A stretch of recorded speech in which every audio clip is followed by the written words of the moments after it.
Dans cette vidéo, on se propose de calculer l'intégrale, somme de 0 à pi de sinus cube θ sur 2 plus cos θ dθ. Pour cela, nous allons poser u égale cosinus θ. Lorsque θ décrit l'intervalle 0 pi, u décrit l'intervalle moins 1, 1. En effet, pour θ égale 0, nous avons u égale 1. Et pour θ égale pi, nous avons u égale moins 1. De la relation u égale cosinus θ, on déduit du égale moins sinus θ dθ. La fraction sinus cube θ sur 2 plus cosinus θ peut être transformée de la façon suivante. Sinus cube θ, c'est sinus carré θ fois sinus θ sur 2 plus cosinus θ, que l'on peut écrire sous la forme 1 moins cosinus carré θ multiplié par sinus θ sur 2 plus cosinus θ.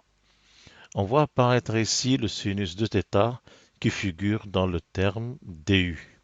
Et donc, l'intégrale de 0 à pi de sinus cube θ sur 2 plus cosinus θ dθ s'écrit moins intégrale de 0 à pi de 1 moins cosinus carré θ fois moins sinus θ, le moins qui la compense, celui qui est à l'extérieur, dθ sur 2 plus cosinus θ, qui donne après changement de variable égale moins intégrale de 1 à moins 1, 1 moins u au carré, puisque u égale cosinus θ, sur 2 plus u, et moins sin θ dθ, c'est du.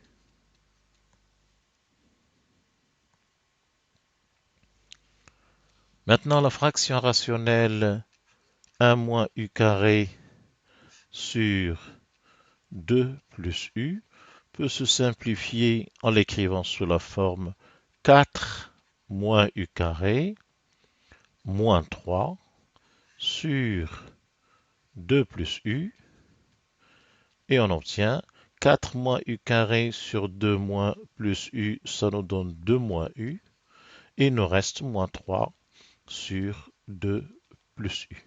Cette expression est facile à intégrer.